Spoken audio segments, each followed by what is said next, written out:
people, including myself, have organized this evening. Our working name is the Committee to Form a Foundation for Democratic World Federation. We learned that Joseph Schwartzberg was going to do a multi-city tour to speak about proposals in his new book, Transforming the United Nations System, Designs for a Workable World. WILF and Mass Peace Action are co-sponsors tonight, along with the global community and world law. I think the world may be characterized as being somewhat unlovely, and it has been made so by many things. By a nation-state system in which the security of one state has to be purchased at the insecurity of other states. It is made unlovely because of economic structures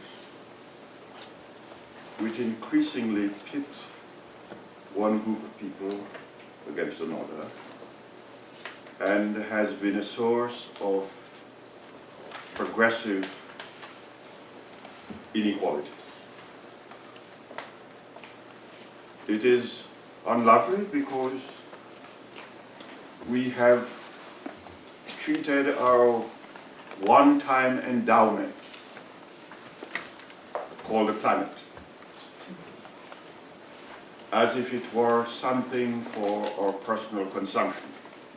It is unlovely because we selfishly think that we can exist independently in a world in which everything is interconnected, resulting in things like climate change.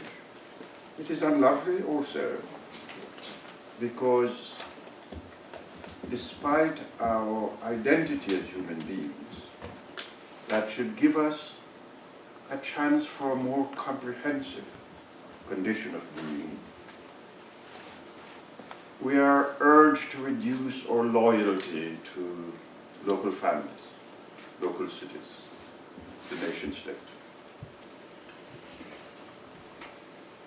We do not see that our brothers and sisters in Japan or in Brazil or in Germany or in the country, and so we discriminate against one another across borders. It is unlovely because it calls us to moral incoherence where it is wrong to kill somebody across the street.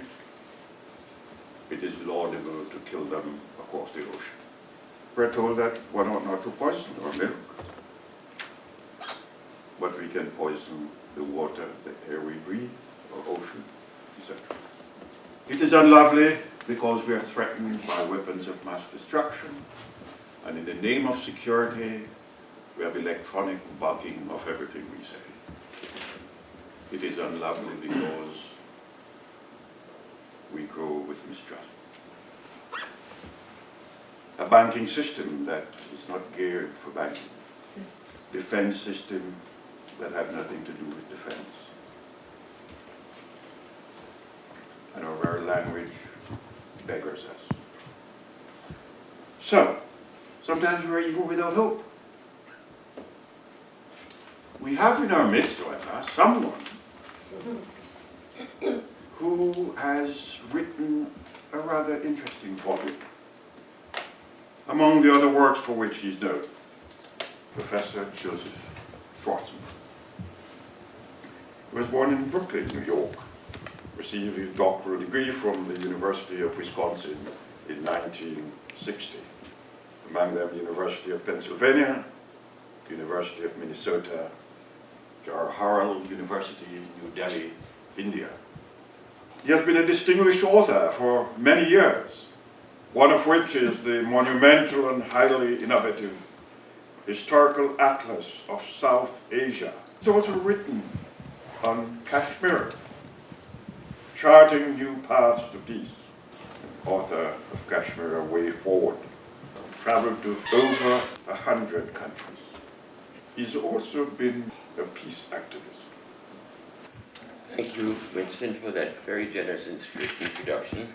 I'd like to begin with a notion about what motivates me in general, not only for this book, but for much of what I do in my life, and that is to give credibility to the idea that global peace requires global justice.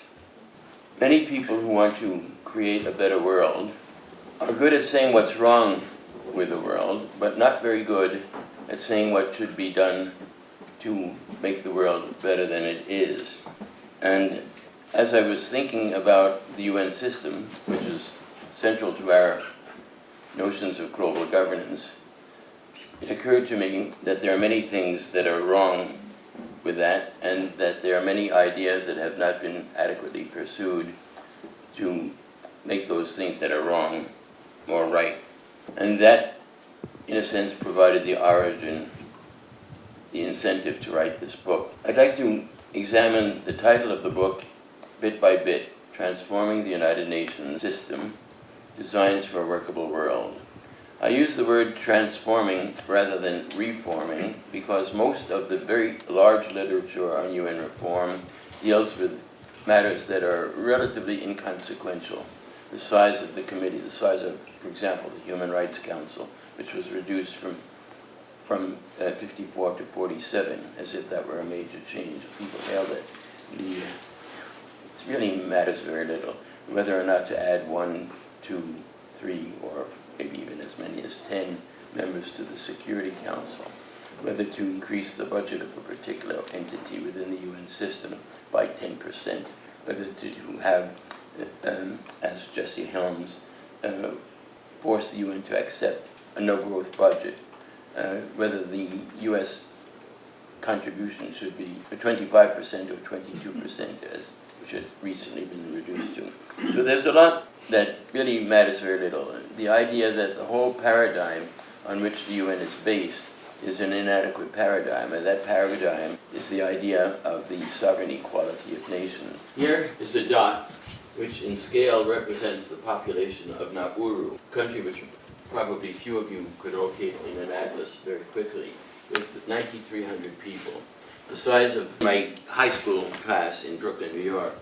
And here's China with 1.35 billion people, and they are sovereign equals with 1 vote each in the General Assembly and in most other organs of the UN. There are several exceptions, but I won't go into them.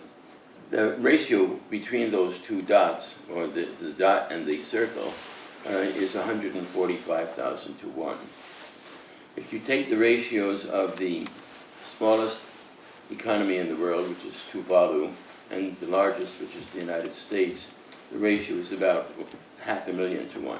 If you took the ratio of the smallest in area, Monaco, that's 0.8 square miles, less than 1 square mile. Russia, even after its dissolution, dismemberment, that's 8.8 million square miles. The ratio is almost 10 million to 1. So the notion of sovereign equality should give one pause. Yes, it's a legal fiction. It makes some sense in some circumstances, but sovereignty ain't what it's cracked up to be. Sovereignty means the right to do whatever you wish to do within your own borders, which is the doctrine that is invoked by Saddam Hussein. Well, butt out. This is our business. We are dealing with our terrorists, as he tends to, as he's wont to label them. It's none of your business. We're a sovereign nation. Sovereignty, in practice, means that you can't keep out a lot of the bads around you. You can't keep out pollutants. You can't keep out changes in groundwater or the atmospheric system. You can't keep out drugs. You can't keep out people who deal in human trafficking. You can't keep out the bads, and your ability to deal with the goods is very limited because there are ways of circumventing that. So sovereignty, while interesting in theory, it's not what it's cracked up to be in practice. The idea of transformation is important. Then I talk about the United Nations system rather than just the United Nations in terms of the 6 core agencies: the Secretariat, the General Assembly, the Security Council, the Economic and Social Council, the Trusteeship Council, which is moribund, but still legally a prime organ of the UN system. That's what most people think of when they think of the UN. But the UN system encompasses about 20 affiliated agencies, many funds like UNICEF, UNRWA, the World Food Program, the World Population Program, and so forth. Actually, that's a very large share of the whole total UN budget spending. Also, the UN system includes the interconnections between civil society organizations, which have various types of accreditation to the UN through ECOSOC. There are three types of categories depending on the amount of rights that the civil society organizations have. And they're also part of the UN system. And then, of course, the dissemination of materials from the UN to the general public is a part of the system. So I want to deal with the entire system. The third element of the title of my book is Designs for a Workable World. The premise on which the word designs is put in the title is that the design of a decision-making body has a major influence, or can and should have a major influence, on the efficacy or the quality of the decisions that it makes, and also on the legitimacy of the outcome.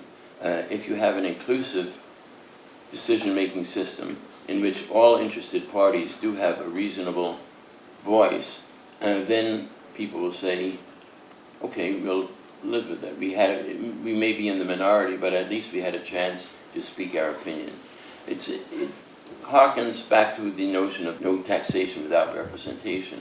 I mean, the colonists in the 18th century were able to elect people to parliament. We might still be a part of the British Empire, but they didn't. And so the system of governance was regarded as unrepresentative, undemocratic, unacceptable, illegitimate. And that's what the Declaration of Independence tells us.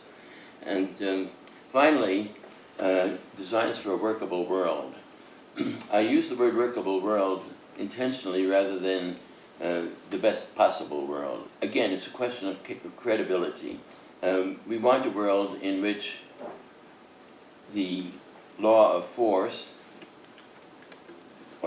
is replaced by the force of law. We want a world in which each generation can anticipate a somewhat better life for the generation yet to come.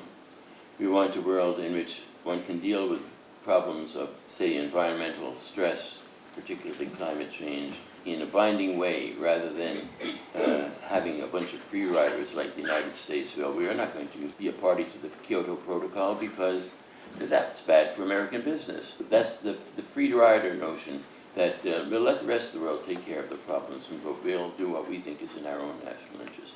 That is not an acceptable position. It should or should not be.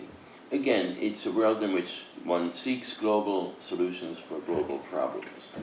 Let me say a little about the way the book was put together. I've considered a particular function of the UN system, for example, dealing with civil society organizations or assessments or peacekeeping or a number of problems. That's chapters 2 through 14 of the book. And in each case, I've indicated how the UN deals with the problem, what is wrong with the UN approach, how attempts have been made to rectify the inadequacies of the system, and then what's insufficient about the attempts so far, and finally, what I think is a better way of dealing with the system. So a lot of that hinges on the notion of weighted voting in place of this paradigm of sovereign equality of nations. This is the UN and its creation in 1945, 50 nations, and you'll notice the large number of dots, relatively speaking, in the Western Hemisphere. These were countries which almost never, at that period, voted against the United States. So 21 countries, I think, out of 50, meant that no group of countries outside that group could have a resolution which requires a 2/3 vote to be passed. That would be inimical to the interests of the United States. And you'll notice the blank area in Africa, relatively blank. Ethiopia, Egypt, Liberia, South Africa, that's it. Africa today has 53 members. The United States never lost a vote in those days. We liked the UN because we could get it very often to do our bidding.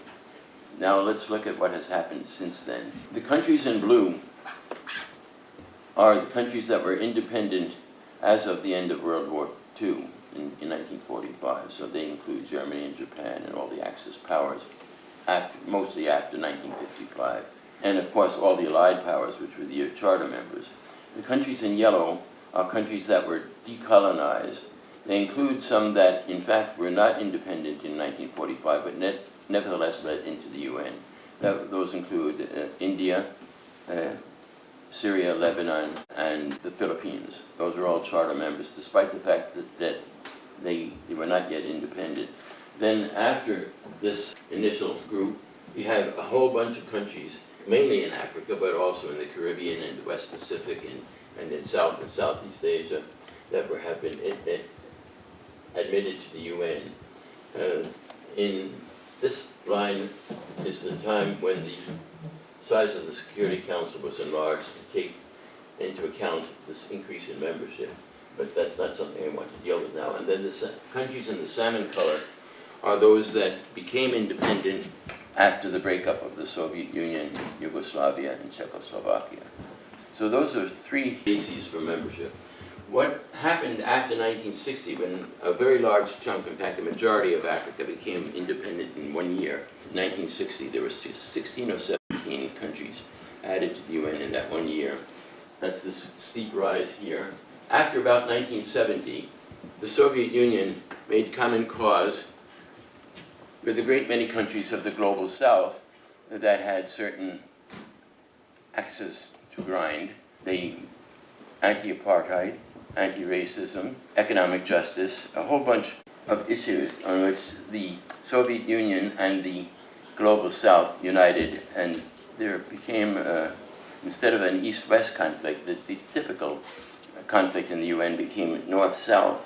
And that group was able to win victory after victory in the General Assembly, but they meant nothing because the UN does not have binding capability except in regard to the Security Council on security issues. And even the Security Council resolutions are often flaunted with impunity. As for the General Assembly, a particular country, even a middle-level power, much less one of the P5, didn't like it, it just ignored it. They said, in effect, so what? We're going to make decisions through the G6 or the G7 or the G8 or now the G20. And that's where the important decisions that govern the world are made. So the UN has been flaunted repeatedly and with impunity, and there's nothing anyone can do about it. And the problem of the P5 we see in Syria today is that, Russia, China, they can veto any attempt to alleviate the suffering of the Syrian people. So there has to be a better way to deal with that problem. This is the UN today, and you can see the proliferation of countries in the global south.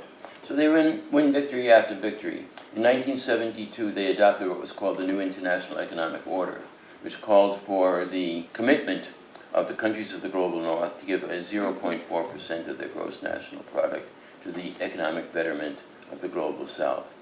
With the exception of the Netherlands, Norway, usually Sweden, France, depending on how you counted it, because most French aid went to the former French colonies in Africa as a way of maintaining a sort of neocolony in Africa.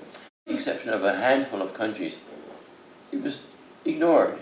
So the economic betterment of the global south received very little input from the global north. How do we deal with that situation?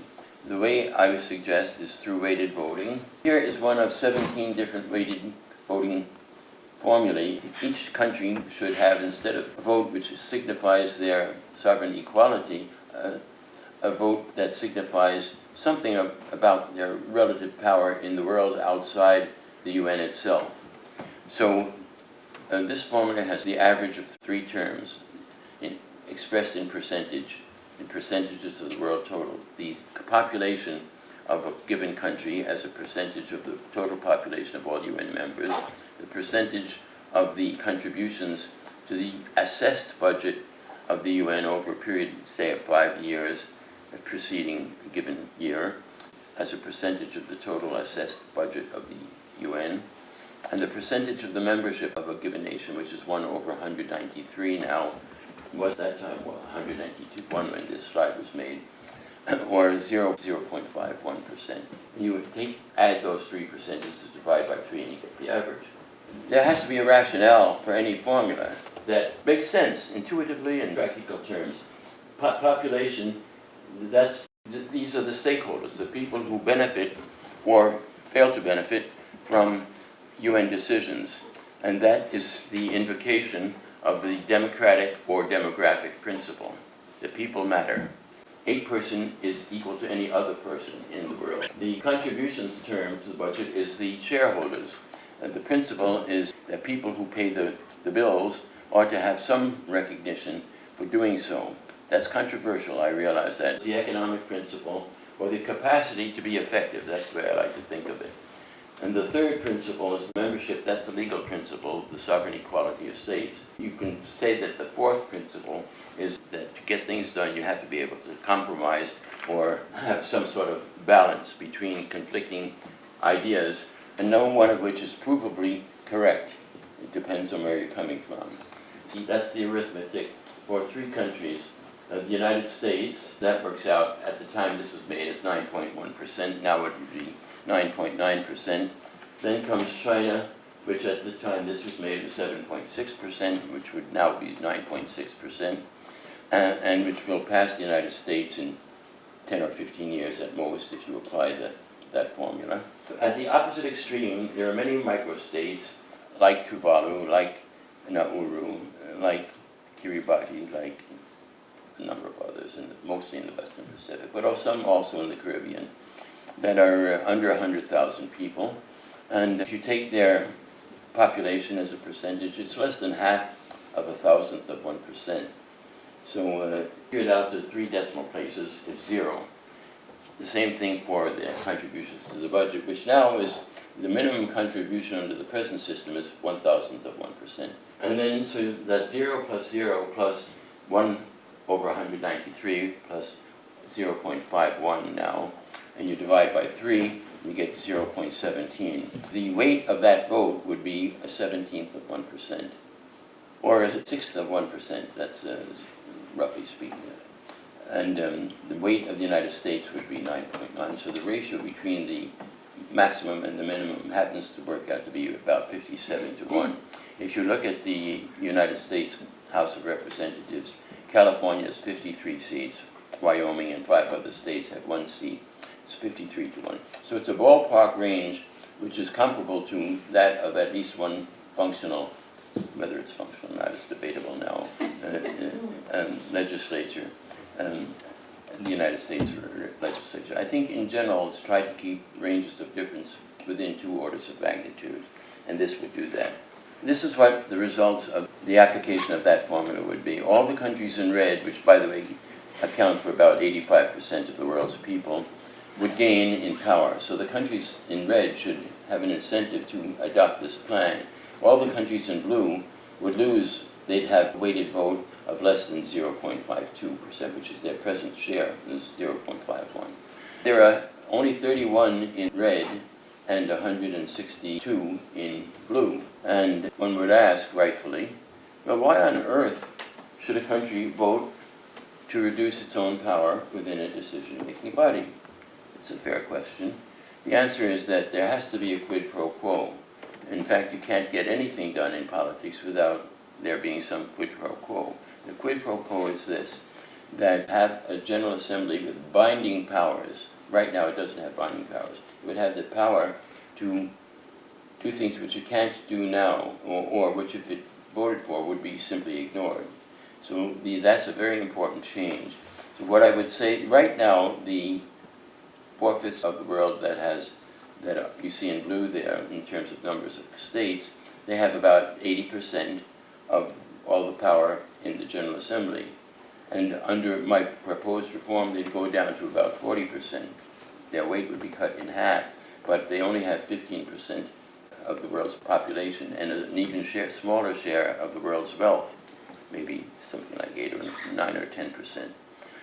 So they'd still be represented in in a much better way than they were if they had a strictly democratic system. So the lesson that one would try to impart to the countries that are in blue is that, look, 40% of something is worth a heck of a lot more than 80% of nothing. Nevertheless, it will not be an easy sell, but because people won't believe it at first, so you have to sell it along with other reforms, I would say, to make it more credible. My son, who's the draftsman for this, said, "Dad, you can't have that." And his son, my grandson, said, "Boy, that's cool." So I don't know who's right. So here is a system by which one could involve civil society, which I think will play, thanks to the internet, an increasingly important role in affecting UN reform. I have a way of giving points to each civil society organization. It's a bit complicated, but it would take into account the number of countries in which it operates, the size of its budget, and the nature of its affiliation with ECOSOC. Those would be the three factors. So each of these black dots, which signify an organization, there are far more than what you have here, would have a weight. And that weight would be taken into account when they attempted to amalgamate the points of view of particular types of civil society organizations. This might be, for example, women's rights. This might be labor rights. This might be the rights of individual people. This might be the rights that relate to, say, the environment, environmental justice. There would be 5 such groups. And one would be on the environment. One would be on human rights. This one relates to human rights.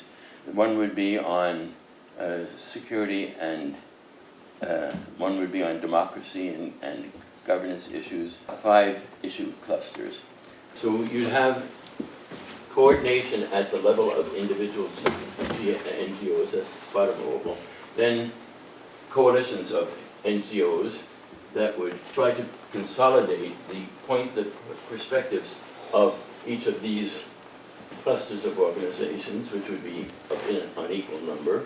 And then they would make a consolidated report, pass it upward to a Human Rights Coordinating Council. The Human Rights Coordinating Council would each year prepare a report on we'll call it the needs, the demands of civil society for constructive change. And then this purple thing would be how the Human Rights Coordinating Council would then report up to the Human Rights Council, which is one of the core agencies of the United Nations.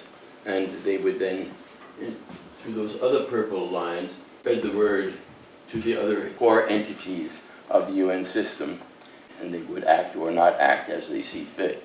The reason for this, why I went into this particular formulation, is because I believe that civil society in general will have a much more important role, but right now you have literally thousands, not hundreds, but thousands of civil society agencies reporting to the UN, and they put out tens of thousands, if not hundreds of thousands, of pages to the Economic and Social Council. They can't possibly be read.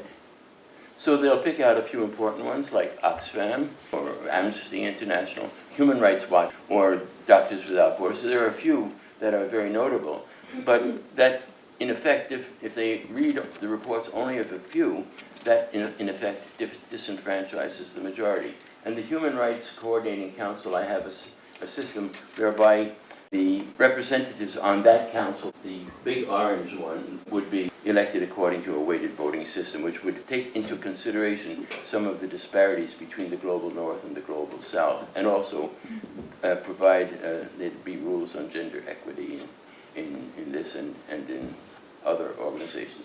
I'll just say a word about gender equity. A lot of people talk about gender equality, but that doesn't make sense, because when you have a group of people, the odds are against there being an equal number of talented men and talented women.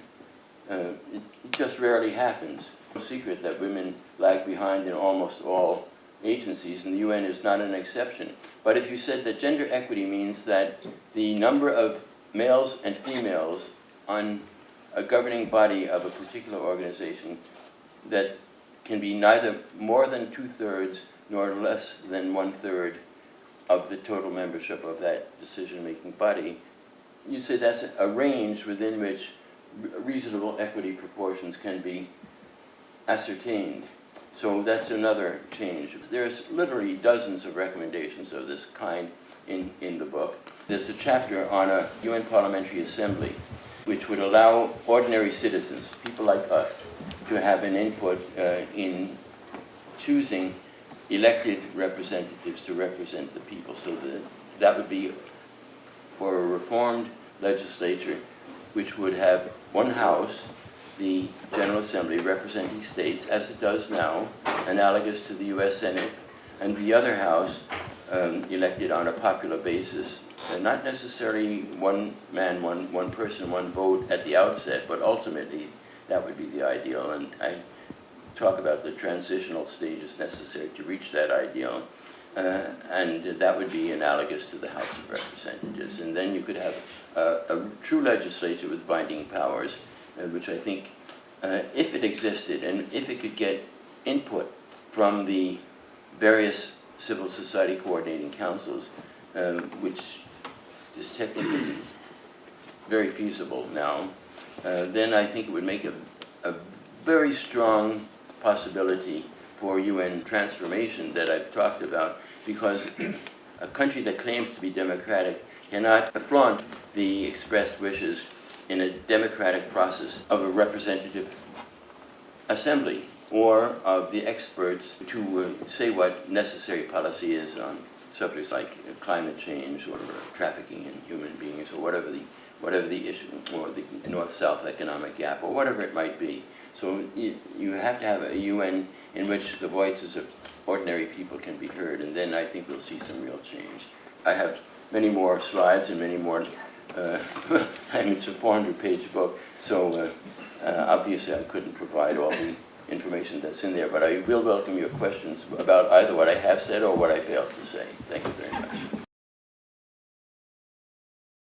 Corporations have a bad name among many countries in the UN, justifiably, but there is something called the Global Compact. The Global Compact is a mechanism whereby there are usually three elements. One is the corporation or corporations, it can be a multiple set, one or more agencies of a particular host government, and then someone delegated by a particular agency within the UN system to work together to work out a plan with a time limit to do some community planning or upgrading the quality of the media or a whole range of good things. I think the Global Compact idea is a very good way by which corporations can do well by doing good. And of course, a lot of people think corporations are, by definition, something that can't do any good. I'm not in that camp. Many of those civil society organizations are heavily dependent upon corporate funding, and therefore their programs are rather constrained or shaped by that. Mm-hmm. So I think there's a lot of hidden corporate power here, and corporations are not interested in general welfare, they are interested in profits. That's a sweeping generalization with which I disagree. That's true of many, but they're not the ones who enter into the Global Compact. If you look at the actual Global Compacts, you can find a list of many of them. Norway is in the lead, for example. The corporations in Norway, including Statoil, which is the petroleum corporation, they're probably the biggest contributor to Global Compacts. They're trying to use money constructively, and I think that the sort of knee-jerk reaction to any corporate initiative is ill-placed, because I think it has to be decided on a case-by-case basis. And the country enters into it voluntarily. There's nothing to force a country to enter into a global contract. It does so because it sees that contract as contributing to its own economic good, economic and/or social good. So I would say the experience to date has been, on the whole, pretty positive. I won't go so far as to say that there hasn't been a single negative case, because I couldn't prove that proposition. But to the best of my knowledge, from what I've read, the Global Compact system is working. Everything has to be transparent and accountable. So one of the requirements of entering into Global Compact is that you have to provide an annual accounting.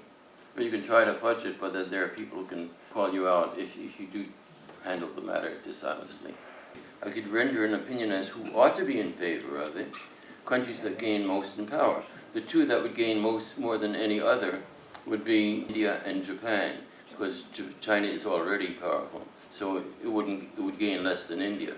It would remain the number 2 power, soon to be the number 1 power. So this would be in constant flux, as is the world, and the power allocation would be recalibrated every 10 years or so, just as the House of Representatives number of seats is recalibrated every 10 years. So there'll be a slightly different set of winners and losers periodically. One of the things I say is how any change made would have a sunset clause. It will be re-examined after X number of years. 15, I think, is usually adequate. And if they don't like the allocation of power that I propose, they could change the formula. And I give some examples of that. I'm not claiming it's a perfect system. I'm not claiming that it would be that it would solve all problems. I'm not claiming that it would be easy. None of that. I'm simply saying that this is the best I can think of, given what study I've done. At a minimum, the world would be significantly better off with these changes than it is without them. And I give you, for example, in terms of the human rights record of different countries, I give you the actual numbers of countries that would have high scores on a human rights basis using the criteria of Freedom Watch. And the democratic nations would come out better off in this system than, significantly better off than in the present. So in other words, the UN right now is a place where a lot of petty tyrants can voice their views. And that wouldn't cease to be the case. They could still voice their views, but their views would count for less because their weighted votes would count for less. My name is Peter Higginson, and Susie and I were classmates at Harvard together. I want to segue on to what Professor Langley has talking about security being a zero-sum game. Some to win, some have to lose. Let me go back to speaking of history. The early 60s, the membership of the UN system as a whole, including UNESCO, doubled with all the independent countries that became independent in 60, 61, 62. And then there were most of the Pacific countries, Samoa being the exception, became independent in the very late 60s and early 70s. But when one considers weighting and losing here, I'm concerned about the small island states because we're talking about an enormous global area. And if you aggregate all these people here, I mean, Samoa's got a population of 200,000, Papua New Guinea a little less than 1 million, Fiji about 750,000. I spent 15 years there, so I'm concerned about how you deal with the legitimate claims of a very large global area of the world with people who, in this system of weighting, it seems to me, don't get much as it is, and will get even less with the weighting.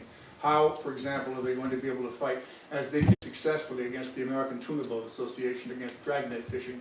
How are you going to get them to have any influence on such things as global change and the rising of the ocean levels? It's hard power and soft power. The soft power is the weight of your argument, and your moral position is soft power. And if people say that you have every right to be critical of the polluters because they're changing the atmosphere and causing rise in ocean levels, then you'll address that problem. And you can do so in a binding way. Right now, you can't do so in a binding way. One of the things that characterizes the present system is coercion and bribery. The reason is it's very easy to coerce or bribe a small state. It's much harder to bribe or coerce a large state. And if you don't think that coercion and bribery are rife within the UN system, you're ill-informed. I'll give you one important example. When Yemen cast a vote against the U.S. intervention in Iraq, I think in the '93 war, who was our ambassador to the UN at that time? He said, that's the most expensive vote that you've ever cast. And we cut off all aid to Yemen immediately. Other countries got the message very quickly. So you can do that with a small, weak state. You can't do that with Egypt. I mean, Yemen was smaller, sufficiently small. Bribery is very common. You know, say you vote our way and we'll up our foreign aid to you from 20 cents per capita to 25 cents per capita. And people fall for that. The other thing that you didn't apparently take into account is what I said, everything would have a sunset clause. If the system doesn't work, then there's a compulsory re-examination of the system. And if people say in their collective wisdom, it's time to go back to the previous system, they'll do it. So in other words, no changes forecloses further future improvements. And I do anticipate that the argument that you make will gain greater weight with the passage of time, and people say, we have to make this more democratic. And in the book, I give some examples of how that process would work out. There'd be no point in it. What's the point of bribing a country and selling in your own name when all you get is 0.17% on your side? When you get 0.52%, the incentive to bribe is 3 times as great. But I think the second longest chapter in my book is the chapter on bringing into existence a World Parliamentary Assembly. And that's very important, and I try to emphasize that in my final remarks, that the voices of the people must be heard. And it will become increasingly difficult to ignore, especially in an internet age. But that's only one part of the system. But it's a vitally important part as a catalyst for future change.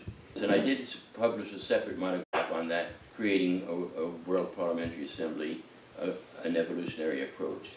One of the P5 opposed the expansion of the Security Council initially because they thought it would dilute their own power. Taiwan was then the representative government. The government of Taiwan was the representative government of China, which was a bit of a joke until 1972. The decision to enlarge the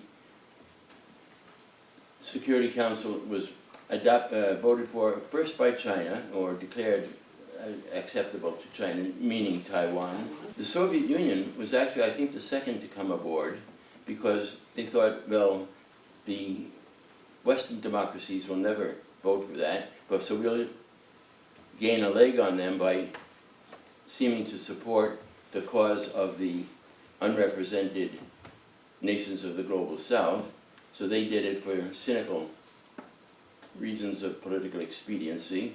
And then once the Soviet Union did it, they said, well, we can't be left out. And then the 3 Western countries, UK, France, and the United States, I think the United States last, said, well, we don't want to be left in the cold. So I think a lot of change happens that way if you actually look at the history of the change mechanism. One of the problems is that there's no central coordination. There's no executive within the UN system.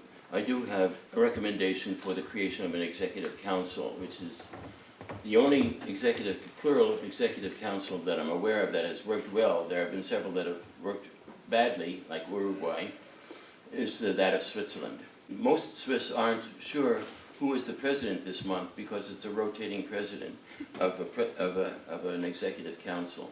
One has to have a greater degree of coordination. In regard to economics, I would change the Economic and Social Council, which is a very dysfunctional, one might almost say moribund entity right now, into an Economic, Social, and Environmental Council, and give it real powers, which means that they would have the power not to pass binding legislation, because that has to be, but to make strong recommendations to the General Assembly, which could then make binding recommendations. So right now, the World Bank and the IMF work often at cross purposes with agencies within the UN system. That's a very bad system. When you say, from whom shall we take our marching orders? I mean, that's a question that will arise in struggling nations that are trying to improve their own economy.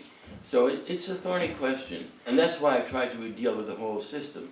And we have to bring the IMF and the World Bank into effective cooperation. They are depending on whom you ask, they are or are not a part of the UN system. They have, for all practical purposes, they go their own way, but they do send representatives to meetings of the UN body. There's a lot of work that has to be done there, and I probably haven't adequately addressed that issue, but I'm aware of it, and I concur with your concern. One of the things that you might not have picked up on sufficiently in the book is that every elected representative would have a staff who would be receiving messages, and they would tally these things and be influenced, and so the people would have a say through their staff and through the way they process this. Even if they had any power at all, any power at all that they had, it wouldn't be an improvement on the present situation, because the people have zero power right now. zero. That would be a major catalyst for further change. That you cannot ignore us any longer. We are the people. Sovereignty, ultimately, as the Declaration of Independence says, is vested in the people. So the representatives are the agents of the people, not the other way around. Various enforcement mechanisms. One of the things you're not going to do is march into the United States if it doesn't control the CO2 emissions. But the first is naming and shaming. Okay, this is what you've done. You're hurting the world in this way. Then, when that happens, civil organizations will say, boycott American goods. Don't take a vacation in America, or whatever the country might be. So that's number one. Number two is that you forfeit voting rights. When you are derelict in your duty, some authorized authority will take away your voting rights. So you lose your ability to affect future decisions. That's a very powerful incentive. Number three is that you could have fines. You've done this much harm to the planet. You don't get back into the system until you've paid your fine and made amends. Number four would be if someone, this would be harder, to be actually arrested by an international police force. Now that's politically a hot potato. That would be an ultimate sanction. I don't think going to war to change the regime of an offending state is a viable option, because it's the question is it would be done selectively and it would get lots of negative reactions. I've written a lot on this subject, partly having a 6-year connection with U.S. Army. There would be a standing UN peace force. The system that was written into the charter never worked. It was never implemented. It called for regular meetings between the appointees of the general staffs of the 5 permanent members and the devising of strategies to deal with threats to the peace and the appropriate votes, and then having each country have a force in reserve available to the UN on demand or on request of the Security Council. That never worked. So what one had in effect, and it's increasingly the case, is that for every fire that breaks out in the world, they start to build a firehouse from scratch. So even if we had an authorization permitting force in Syria, you'd find, as in so many UN missions, that we want a force of X thousand, 50,000, whatever it might be, and within 4 months. You're lucky if you get a quarter of that amount. We want this many civilian experts. You're lucky if you get a quarter of the amount, in a certain time. It's too little, too late, and then you find that the rate of recidivism in countries like Lebanon, Somalia, Congo, and Cambodia, those are notorious cases where soon after the UN leaves, the system breaks down again because they have not left a legacy that is sustainable. So with recognizing those facts, I would say you'd have to have a professional standing police constabulary, which would combine both military and police functions. You could call it a UN Peace Force, Peace Corps, I spell out the logistics in some detail with 3 commands, a Western, a Central, and an Eastern command. I won't go into that. That they would be able to move on very short notice from permanent bases around the world, that their numbers be limited, that the term of service would be limited so that you don't get a professional army, but with exceptions for some of the officers. And then supplementing that is a recommendation which was published in the UN Chronicle for a UN Administrative Reserve Corps. So right now it's very hard to find, and the rate of turnover of personnel on UN missions and peacekeeping missions is very, very high, even among these understaffed positions, because it's frustrating. They don't have the resources to get the job done. One would have is a UN Administrative Reserve Corps, which would work as follows. You'd have memoranda of understanding between the UN and countries willing to cooperate with this. So to recruit talented, mostly middle career men and women into what would be called a UN Administrative Reserve. But first they would have to go through a UN Administrative Academy, a 4-year course, like West Point. So we have military academies for all the branches of the service. We don't have peace academies. So we would have peace academies in which outstanding candidates would be very tough admission requirements, would come in, take a 4-year course, be certified as a member of the UN Administrative Reserve, and then go back to their jobs in their home countries. Most of them would be middle-level civil servants. But when an emergency, and they'd have area expertise and language expertise, that would be the rule. When an emergency breaks out and they're needed, they have a reserve commitment, just like a member of the U.S. Army Reserve is pledged to come answer the call. That's what being a reservist is. So you'd have this reserve corps, and their job would be to work themselves out of a job as quickly as possible, by providing some sense of ongoing economic stability, by training the people, there might be a 5-year term, or with some rotating membership, but the point is you have to be prepared to anticipate. I mean, we know what the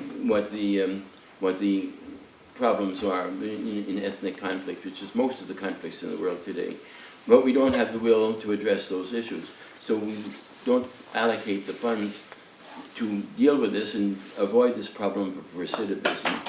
So at any rate, that's my answer. In other words, the solutions are pretty clear. The will is lacking. This would be done mostly in the case of failed states.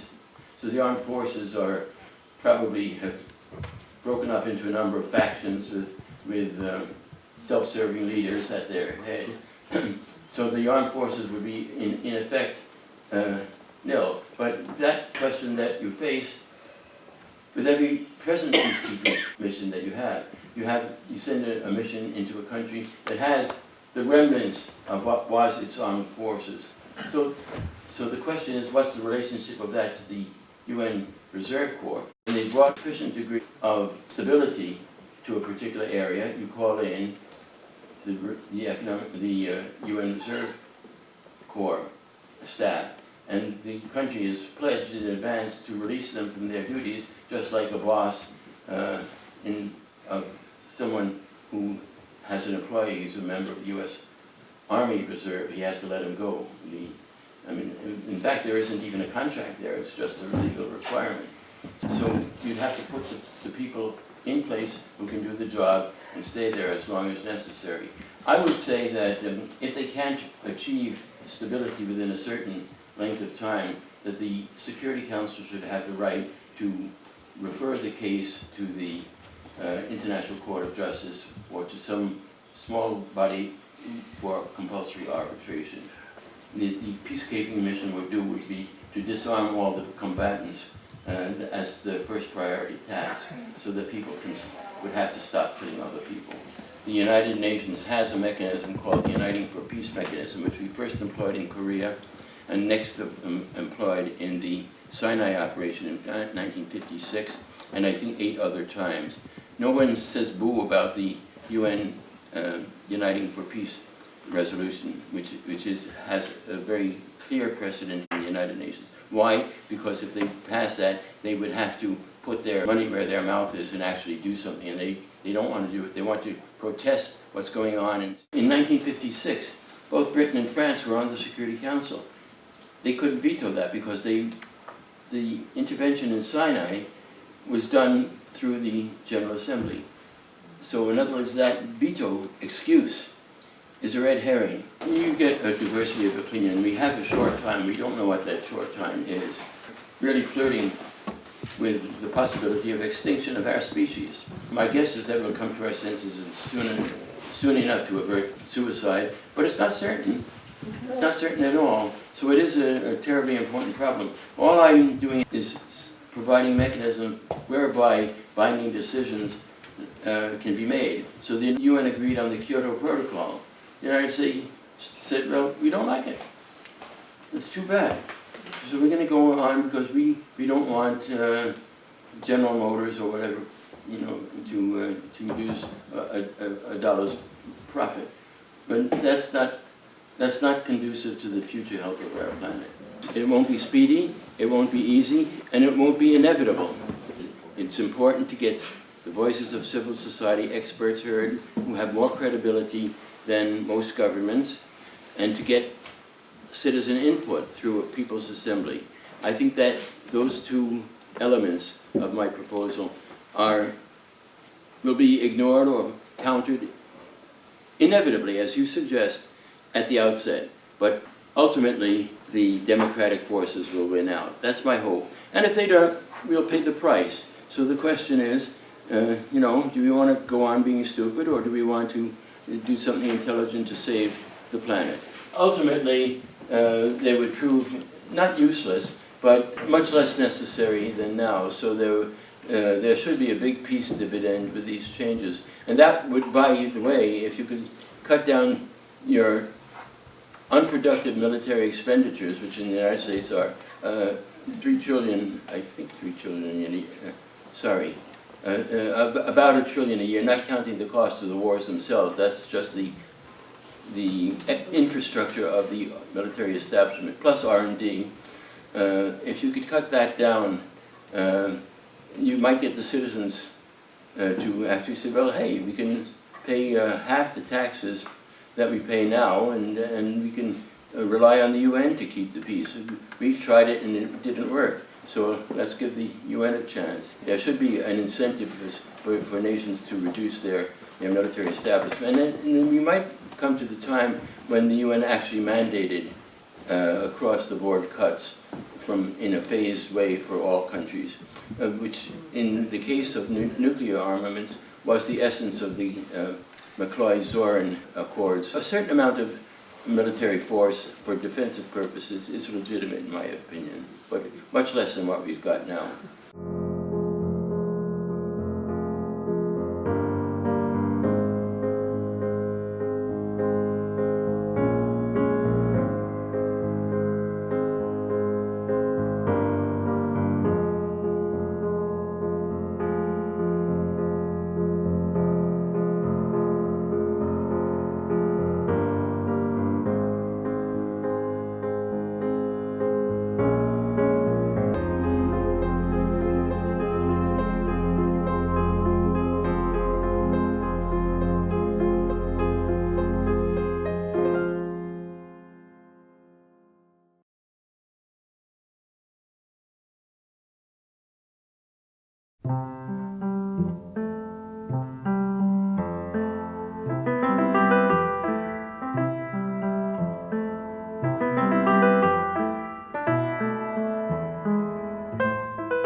Article 109 has gotten good. There are 2 ways to amend the Charter. Article 108, which says that it shall be done by the 2/3 vote of the General Assembly, including the votes of the permanent 5, and then the ratification by 2/3 of the National Assemblies of the member nations. So it's a very tough bar to reach. So the Article 109 says that after 10 years of the Charter, the issue can come before the floor of the General Assembly, which says that they shall consider the implementation of a Charter Review Conference, which didn't have enough votes in 1955 to be enacted. That resolution never passed. But what they did is they said, well, we'll vote on it again next year. And they vote on it every year, and it never passes. And why? Because, again, the small countries don't want to offend the big countries, and the big countries are against it. There's nothing wrong with the article. What's wrong is the lack of will. And if you had some of those other changes that I made, I think you could, for example, a People's Assembly and more civil society input, the voting on 109 would change. But there is one thing that does have to be changed. Even then, the big powers, if there were a general charter review conference, which Article 109 would permit, then to get the recommendations of that conference enacted would require a 2/3 vote of the members of the UN plus, including all of the P5. So that's the catch-22. So to the extent of answering your question, that clause should be amended. That you don't need the consent of, in fact, members with 2/3 of all the weighted votes in the General Assembly, because that would be easier to obtain than 2/3 of all the members. I was just here, there are those who think that, very much following the pattern of the United States, when it was discovered that the Articles of Confederation were not working, at least adequately, they had a constitutional convention. Mm-hmm. And nobody anticipated the scope of the changes that would be wrought. If one had a similar, under one effort worldwide, then they could introduce changes which could in fact result in the creation of an entirely new That's a possibility. body, in which case they would not be confined by the existing charter. It's a very good observation, and it is a possibility that many people advocate. I would not oppose it. The reason I didn't go into it more in my book, I'm not even sure that I mentioned the possibility in my book. I might have been in passing, is that my original manuscript was 600 pages, and they said, cut it down to 400 pages or we won't publish it. So certain things. The group of us are working to create a foundation for Democratic World Federation have been exploring the question of Article 109 and how could people around the world be organized to consider that.